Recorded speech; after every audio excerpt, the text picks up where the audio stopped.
Okay, there we go.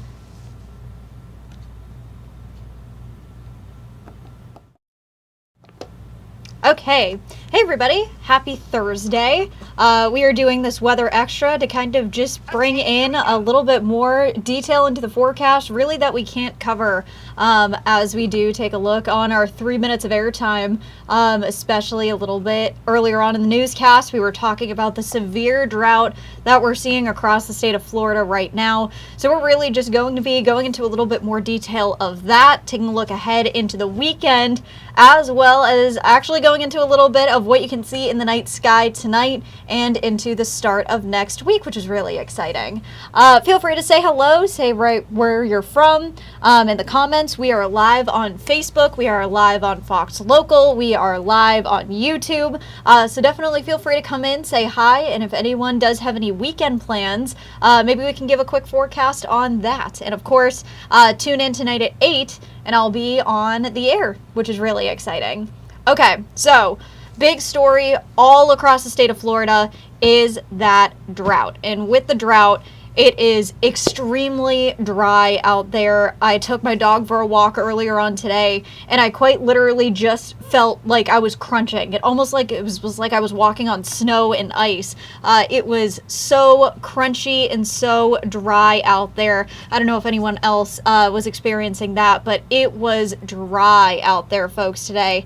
And it's going to continue to stay that way as we take a look ahead into the weekend and all through the next week. We are not looking at a lot of rain in sight.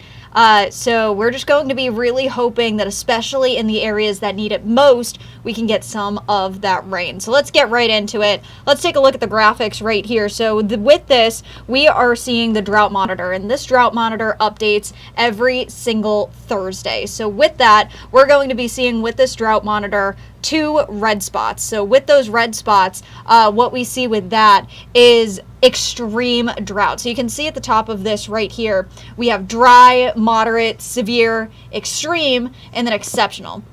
So with that drought monitor right here, we're now starting to see extreme drought conditions across Daytona Beach down to New Smyrna, especially in the villages, and especially if you're across southeastern Marion County, we can see some of that extreme drought conditions out there right now. So let's actually take a little bit of a closer look in of what we can see with those drought conditions. Again, really focusing in on those red spots. And as you noticed, especially from yesterday when we were showing this monitor, that darker brown color right there that's spanning from the west coast all the way to the east coast has expanded greatly. It was just starting to nick the start of Seminole County. Now all of Sanford is in that severe drought risk. Now it's moving down towards Bithlo, which is exactly where we can see our radar right here. So this is our Bithlo radar. This is in eastern Orange County right here. And you can just see in the background right here all of that dry grass we can see.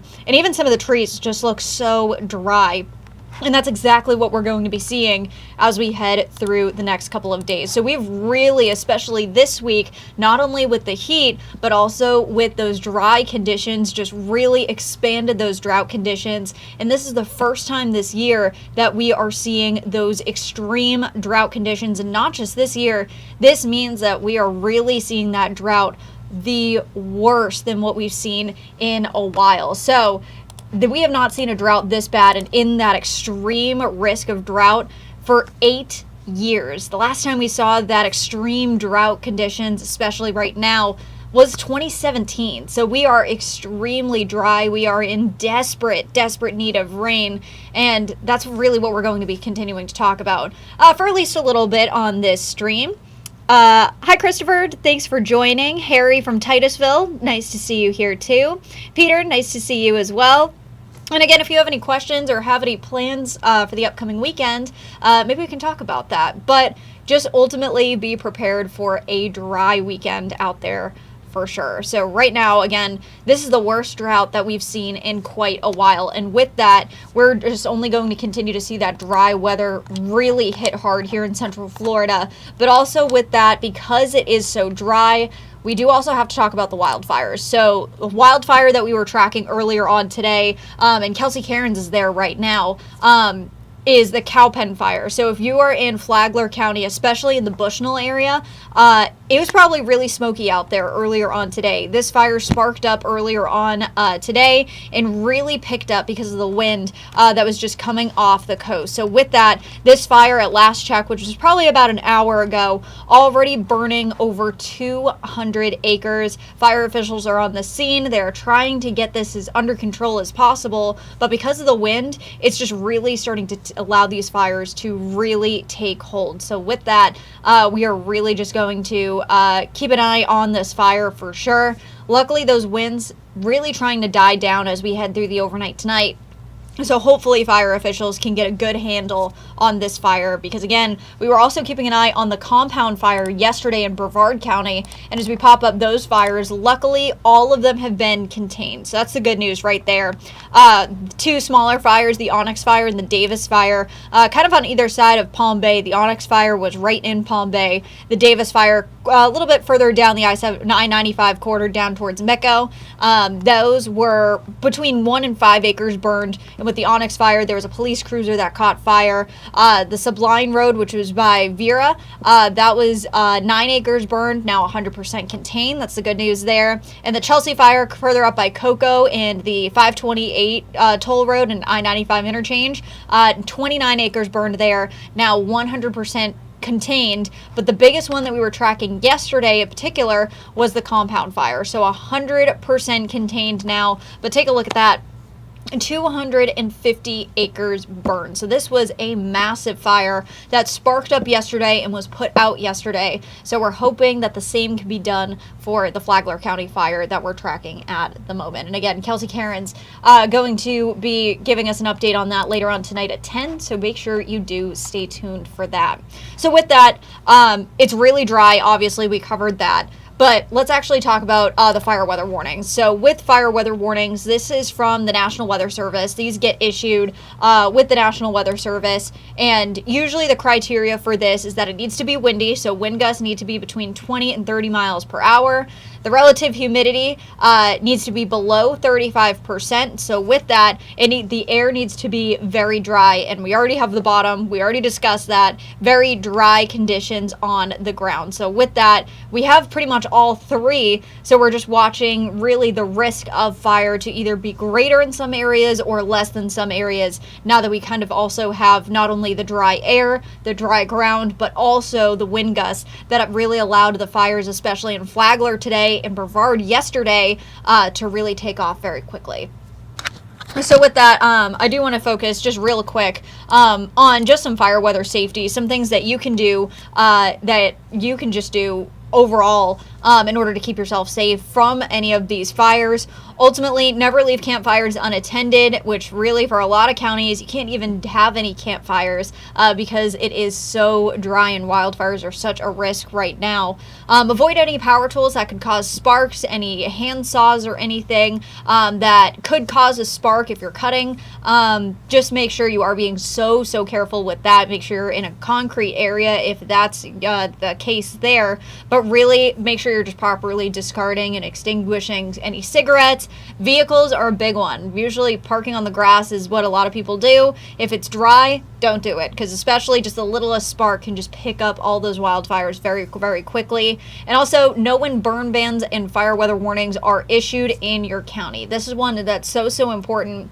And with the fire weather warnings that we just talked about, issued by the National Weather Service, in areas around the Orlando area, Brevard County, Polk County, as well as Osceola County, up the East Coast, so Volusia County, Flagler County, even up towards Sumter and Lake County, you can find that through the Melbourne office of the National Weather Service to find out if your area is under a fire weather warning. But also on the flip side, it's much easier to find out if your county is under a burn ban. And we have that list right here. So no outside burning is permitted in these counties at the moment. Flagler County, Volusia County, Brevard County, Central County, Orange County, and Lake County, as well as Polk County.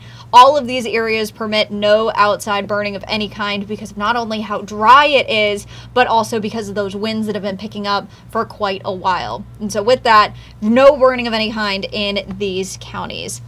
So overall, let's actually talk about when the next time we could see some rain, because of course we desperately need it. Taking a look at the next 5 days, we're not looking at a lot. We need a desperate rain event for sure that is widespread, covers the entire area, and we're just not going to be seeing that for quite a while. What we're really going to start to see, though, is a little bit more of that sea breeze action starting to collide in the center part of the state, or the western sea breeze starting to really pick up a little bit more.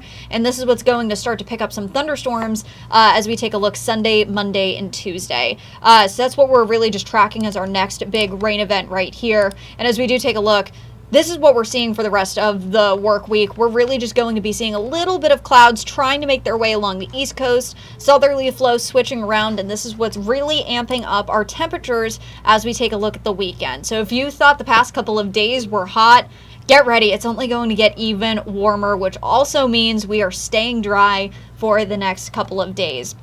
So let's take you through the weekend. So if you do have any plans, this is what we're in for. Starting off with Friday evening, what we're going to be seeing is those clouds trying to make their way off the east coast. And with that, we're also going to be seeing that much warmer air coming up from the south. So taking a look at Saturday, seeing a couple of clouds along the beaches, but overall beaches, it's going to be a great day to head out there. It's going to be hot. It's going to be humid. Personally, if I didn't have to work, I would be there too. Taking a look, we are going to be seeing a cold front trying to make its way down the peninsula. It's going to almost fizzle out right before it makes its way over the Georgia line, but really what we're going to be seeing here is a cold front trying to make its way through, bringing in just a touch of cooler air. We're not seeing like this drastic cool down or anything, but what we're going to see is just that little bit of moisture brought in by the clouds, as well as the sea breezes coming together. This is what's going to create those showers and a few thunderstorms, mainly along the I-75 corridor and the Florida Turnpike I-75 interchange. So with that, maybe a few showers along the Daytona Beach area, but remember from the drought monitor, and I'll pop that up real quick, we don't need rain. Oh, we don't need as much rain. Let me say that. We all need rain. But really, we don't need as much rain in the Orlando area, Winter Haven area, even up towards Claremont. Yes, it's dry. We all need rain. But we desperately need rain up by the Villages, Daytona Beach, even down towards DeLand. This is so dry up here. It is crazy. So really what we could see is a little bit of rain right by the Villages and Bushnell. But other than that, we're really going to be seeing not too much rain in the areas that we need it most. So back over to the forecast real quick. Let's scrub through this to get us back to where we were. That frontal boundary trying to make its way down. And this frontal boundary, this is what's going to spark up a good amount of severe weather across the Midwest again. But as it makes its way down the peninsula, we see some of those storms start to spark up. They die down a little bit, and then the sea breezes start to kick in, possibly bringing in a couple of thunderstorms around the Orlando metro area, maybe a few showers, especially along the theme parks right here. But really, we're going to see these thunderstorms fizzle out very quickly, but they're really just going to stay almost to where we needed it. It just needs to be a little bit further eastward, but we are going to be seeing a couple of showers, especially west of I-75, as we take a look at the weekend ahead. So that's what we're looking at for our next chance of rain. We're going to take a quick 2-minute break, and then we'll map out what your local forecast is for not only the rest of the work week, but I also have a couple of exciting things on tap for the next chunk of this little live stream that we have going on. So we're actually going to take a look at not only what your forecast for the rest of the week, but we'll also take a look at some cool things that you can see in the night sky tonight, as well as very early tomorrow morning. So stick with us. We'll be right back in 2 minutes.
Okay, everybody, welcome back after our 2-minute break.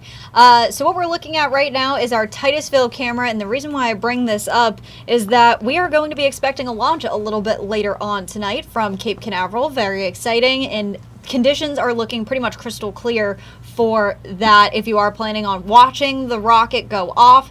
This is another Starlink mission, so more Starlink satellites are going to be heading up with this rocket, which is very exciting. And with that, we are looking at crystal clear conditions, not only for viewing, we will be able to see this far and wide, but also pretty much weather-wise for the launch, it is pretty much perfect. Looking at a less than 5% chance that this is going to be scrubbed for weather reasons. So fingers crossed tonight at 9:52. If you're able to see the launch from Cape Canaveral tonight, that's going to be really exciting. And again, this is a Starlink mission, putting up more Starlink satellites up in the Earth's atmosphere, which is really exciting.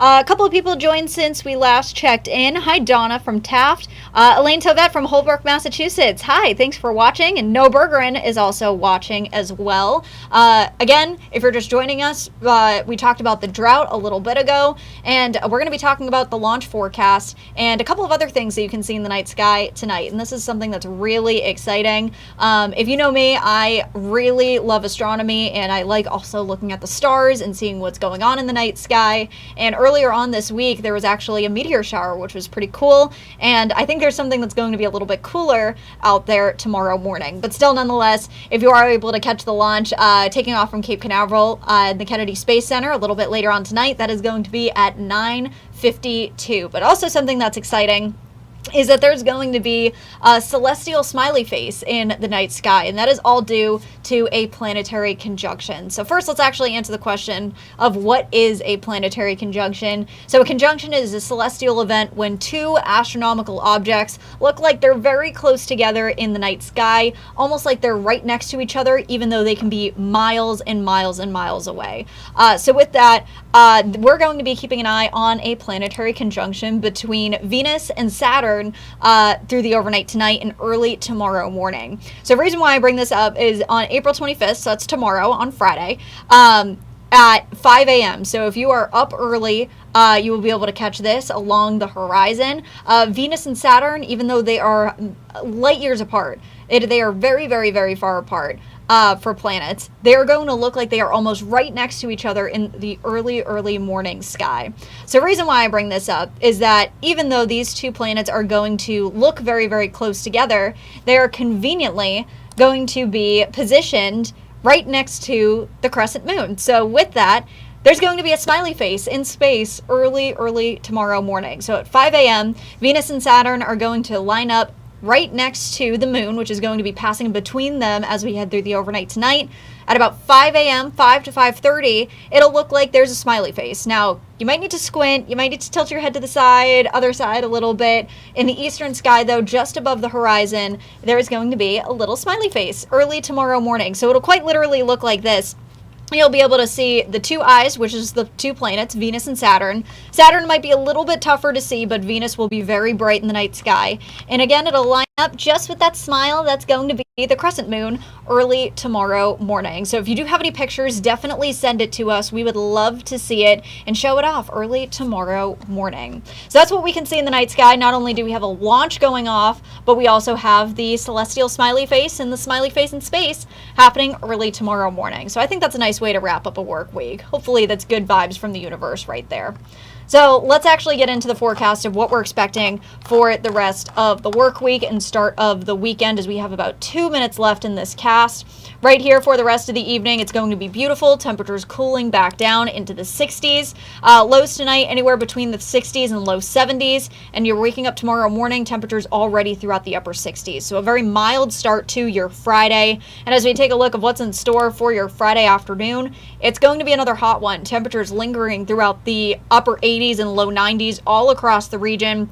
So it's going to be toasty tomorrow for sure. So you may need that light jacket to start, but you won't need it by the end of the day for sure. But the heat is definitely going to be on. So far in April here in Orlando, from the Orlando International Airport, we have had 5 days reaching 90 degrees or warmer. And normally the average is about 4 days. So with that, we might add 2 more to that total as we head through the weekend. So on Saturday, we're looking at a high of 91. Sunday, looking at a high of 92. And we already talked about that possibility of a few showers or stray thunderstorm on Sunday afternoon. So that's ultimately what we're going to be looking at. Let's pop up our 7-day and we'll wrap this up. Overall, it is going to be hot and humid, and get ready for a couple more of those afternoon storms to start getting back in the forecast. All right, everybody, thank you so much for joining in. And tomorrow night, we'll have meteorologist Noah Bergeron talk a little bit more in depth about not only the drought, but also your forecast as we head into the weekend. Have a great night, everybody.